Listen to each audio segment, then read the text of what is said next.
अगर ये ब्लश का शेड मैं आलिया भट्ट के लगा दूंगी तो उनका फेस कैसा लगेगा? डेफिनेटली काफी सुंदर लगेगा उनके फेस पे। लेकिन अगर सेम ब्लश मैं दीपिका पादुकोण के लगा दूंगी तो क्या उनके फेस पे ये शेड जाएगा? क्या ये शेड आपके ऊपर जाएगा? आज हम बात करते हैं ब्लश आपके ऊपर कौन सा ब्लश का शेड जाएगा। आज वो बात करते हैं। आपको पता है कि ब्लशेस जो होते हैं वो कैसे सिलेक्ट किए जाते हैं। पहला होता है स्किन का कॉम्प्लेक्शन और दूसरा होता है आउटफिट का कलर। सबसे पहले बात करते हैं स्किन कॉम्प्लेक्शन के अकॉर्डिंग। अगर आपका स्किन का कॉम्प्लेक्शन फेयर है ना तो आप जो लाइटेस्ट ब्लश के कलर्स होते हैं ना आप वो चूज कीजिएगा। इससे क्या होगा ना, आपका जो फेस है वो थोड़ा ब्राइटन अप हो जाएगा, डल नहीं दिखेगा। सेकंड बात करते हैं वीटिश कॉम्प्लेक्शन की। आप वो शेड यूज करो जो थोड़े से मीडियम टोन के होता है। फॉर एग्जाम्पल आप पीच यूज कर सकते हो, कोरल यूज कर सकते हो। ये आपके कॉम्प्लेक्शन को ज्यादा अच्छा से कॉम्प्लीमेंट करेंगे। तीसरा हमारा डस्की या फिर डार्क स्किन। इनको तो मैं यही सजेस्ट करूंगी कि आप जितने भी वार्म कलर्स होते हैं ना, जैसे कि थोड़ा सा ब्राउन्स में चले गए, डार्क पीच में चले गए, आप इन साइड पे जाओगे ना तो आपका जो ब्लश का शेड है वो आपके कॉम्प्लेक्शन को अच्छा खासा कॉम्प्लीमेंट करेगा, सुंदर भी बहुत लगेगा। अगर आलिया भट्ट पे ये जा रहा है तो दीपिका पादुकोण पे क्या जाएगा? जहां तक मैं बता सकती हूँ उनका कॉम्प्लेक्शन है जो वो थोड़ा मीडियम स्किन में आता है, तो उनके ऊपर ये दोनों कलर्स इतने सूट नहीं करेंगे। अगर मैं बात करूँ इन दोनों की तो मेरे अकॉर्डिंग उनके ऊपर ये वाला जो शेड होगा ना वो सबसे ज्यादा सुंदर लगेगा। तो अगर दीपिका पे मैं मेकअप करूंगी ना तो शायद मैं ये वाला शेड यूज करूंगी, और अगर बहुत ज्यादा ब्रॉन्जी मेकअप करना है, बहुत ज्यादा ब्राउन्स में जाना है ना तो मैं शायद ये वाला ब्लश है वो अप्लाई करने वाली हूँ। इसीलिए जो डीप और बहुत डार्क टोन पे चले जाते हैं, जितना हो सके लाइट कलर्स को अवॉइड करें। लाइटर जो शेड्स होता है तो अगर आपने वो अपने फेस पे लगा लिया ना तो आपके फेस को बहुत एशी लुक दे सकता है, मतलब वो मिसमैच सा हो जाएगा। अब ब्लश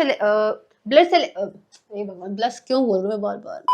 ब्लश सिलेक्शन में जो दूसरा टॉपिक आता है वो होता है कि आपने उस दिन आउटफिट क्या पहन रखा है। फॉर एग्जांपल अगर मान लो आपने कुछ बेबी पिंक कलर का आउटफिट पहन रखा है और आप फेयर स्किन पे हो, आपने आई मेकअप कर लिया एकदम बेबी पिंक सा, लेकिन आप ब्लश लगा रहे हैं जिसमें थोड़ा सा ऑरेंजिश बहुत ज्यादा पीक कर रहा है, तो वो आपके लुक पे नहीं जा रहा है। समझ रहे हो? जैसे मोनोक्रोमैटिक थ्योरी होती है हमारी कलर व्हील में। मोनोक्रोमैटिक मतलब कि एक ही कलर के आपने सारे जो शेड्स हैं वो यूज करने हैं। आईज में आपने पिंक डाल लिया है, लिप्स में अगर पिंक कर लिया तो आपका जो ब्लश का शेड होगा ना वो भी पिंक ही जाएगा। जैसे आप ये फोटो देख रहे हो, आपने मेरा मेकअप चेक करा होगा, आराम से देख सकते हो कि जो आउटफिट है ना वो मेरे पूरे लुक को कॉम्प्लीमेंट कर रहा है। अगर आप आईज को चेक करेंगे, ब्लश को चेक करोगे, लिप्स को चेक करोगे और मेरे आउटफिट को चेक करोगे ना, सारी चीजें एक दूसरे को मैच कर रही हैं। वहीं पे अगर इमेजिन करो यहाँ पे मैं ब्लश का शेड कुछ अलग लगा देती, लेट्स से मैं ब्राउन कर देती या फिर ऑरेंजिश में चली जाती, तो वो लुक मेरा पूरा खराब हो जाता। तो जब भी आप ब्लश लगाते हैं ना तो आपने आउटफिट क्या पहन रखा है उसके अकॉर्डिंग भी आपको ब्लश का शेड चूज करना पड़ेगा। इसको और एक्सप्लेन करने के लिए आप जो स्क्रीन पे मेकअप देख रहे हो मेरे ही किए गए हैं, तो इसमें अगर आप ये पहला वाला मेकअप देख रहे होंगे तो आप नोटिस करो कि यहाँ पे जो मॉडल है आप उनका आई मेकअप चेक करो, आप ब्लश का शेड चेक करो एंड आप लिपस्टिक भी चेक करो। नाउ इमेजिन अगर यहाँ पे मैं इनके इस ब्लश के शेड की जगह, जो कि मैंने थोड़ा सा पीचिश एंड ब्राउनिश को थोड़ा मिक्स कर रखा है, इमेजिन करो यहाँ पे मैं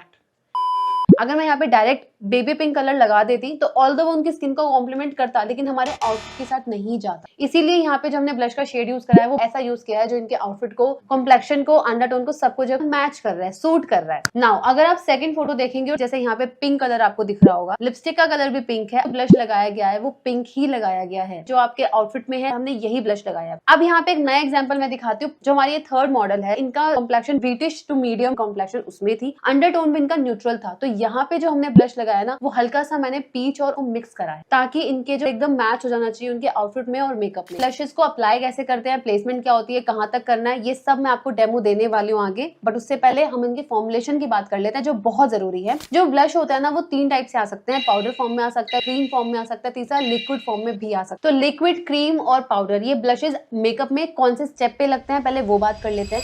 सबसे पहला आपने CTM जरूर करना है, cleansing, toning, moisturising. Fourth step आपका प्राइमर है। ये चारों स्टेप आप कभी मिस नहीं करोगे, चाहे आप ब्राइडल कर रहे हो, चाहे आप कोई सा मेकअप कर रहे हो, इवन तो सेल्फ मेकअप भी कर रहे हो, ये 4 हमेशा करने हैं। अगर आपके डार्क सर्कल्स बहुत ज्यादा है तो आपने करेक्शन करनी है, कंसीलिंग करनी है, फाउंडेशन लगाना है। फाउंडेशन के बाद आपने कॉन्टोर, ब्लश, हाइलाइटर, ये तीनों यूज करना है, लेकिन ये तीनों लिक्विड में रहेंगे, क्रीम या लिक्विड में रहेंगे, ये पाउडर वाले नहीं होंगे।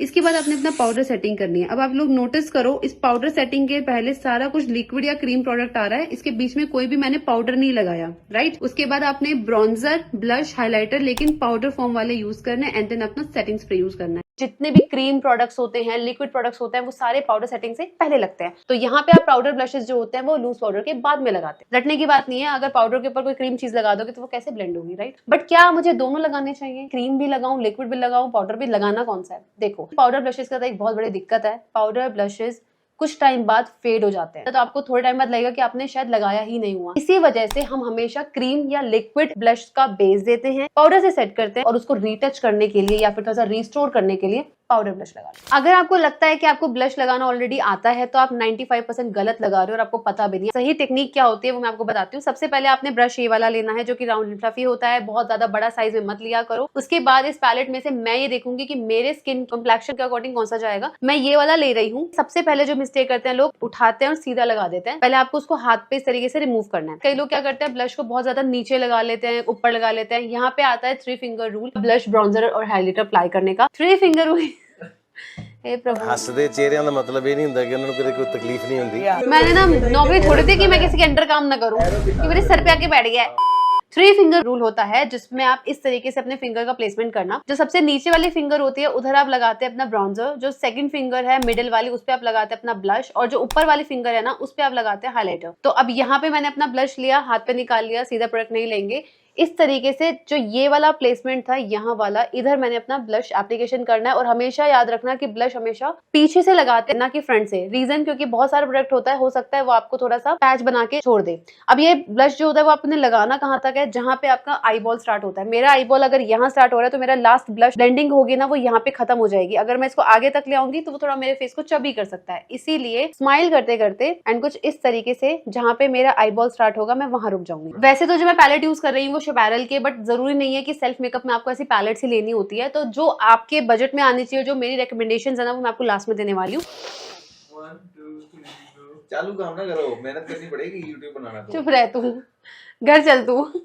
ठीक है, तो जो मिस्टेक्स आप जनरली करते हो ना हम उसकी बात कर लेते हैं। इस पैलेट में से जो शेड मेरे पे जाना चाहिए था वो कुछ ये शेड था। मिस्टेक लोग क्या करते हैं कि अपने अंडर टोन और कॉम्प्लेक्शन के अकॉर्डिंग नहीं चूज करते हैं। अगर मैं फेयर स्किन की हूँ स्टिल मैं एक ऐसा शेड चूज कर रही हूँ जो बहुत ही डार्क है, बहुत डीप टोन पे जाना चाहिए था, जैसे कि ये वाला या ये वाला। तो देखते हैं मेरा फेस कुछ कैसा दिखेगा। अब आप देख सकते हो ये मेरे फेस पे ना बहुत ज्यादा ही डार्क सा दिखा रहा है, लेकिन अगर वही कोई डार्क कॉम्प्लेक्शन का इंसान ये शेड लगाएगा ना उनके ऊपर ये सूट करेगा, बट इधर वो नहीं लग रहा है। सेकंड मिस्टेक जो लोग करते हैं वो ये होती है कि एकदम से उन्होंने ब्लश लिया एंड सीधा यहाँ पे एप्लीकेशन करना स्टार्ट कर देता है। इससे ये होता है कि वो आपको एक पैच दे देगा और आपके फेस को काफी ज्यादा बल्की भी दिखाने लग जाएगा। इस साइड देखोगे तो पूरा शार्पनेस दिख रही है, छोटा सा लग रहा है फेस। यहाँ पे अगर आप देखोगे स्माइल करने पे गाल बहुत ज्यादा चबी लग रहे हैं। तो जैसे मैंने यहाँ पे सिखाया था पीछे से अप्लाई करना, आपको यहाँ पे भी पीछे से ही अप्लाई करना होता है। लास्ट मिस्टेक जो बहुत ज्यादा लोग कॉमनली करते हैं, मैंने 3 फिंगर रूल बताया था आपको, उसमें नीचे वाला जो फिंगर होता है यहाँ पे आप अपना ब्राउजिंग करते हो, बट लोग क्या करते हैं ब्लश उठाते हैं डायरेक्टली वो जो है उसका प्लेसमेंट नीचे कर देते हैं। और यही एक रीजन होता है कि मेकअप के बाद आप अपनी एज से कुछ ज्यादा ही बड़े दिखने लग जाते हो। मेकअप कभी भी आपका ऐसा ना हो जाए जैसा ये फेस लग रहा है मेरा, इसलिए मैं अच्छे अच्छे ब्लशेस बता रही हूँ जो आप यूज कर सकते हो। अगर आप ड्राई स्किन के हो ना तो मैं आपको कुछ क्रीम और जो लिक्विड ब्लश होता है मैं वो आपको रेकमेंड करने वाली हूँ। लिक्विड में आप यूज कर सकते हो स्विस ब्यूटी, उसके जो ब्लशेस है ना वो काफी अच्छा आता है। अच्छा, उसमें ना आपको क्रीम ब्लशेस भी मिलेंगे, तो अगर आप ड्राई स्किन के हो ना तो स्विस ब्यूटी के लिक्विड और क्रीम दोनों ट्राई कर लेना, इजी टू ब्लेंड और अफोर्डेबल भी। इसके बाद बात करते हैं के ब्यूटी।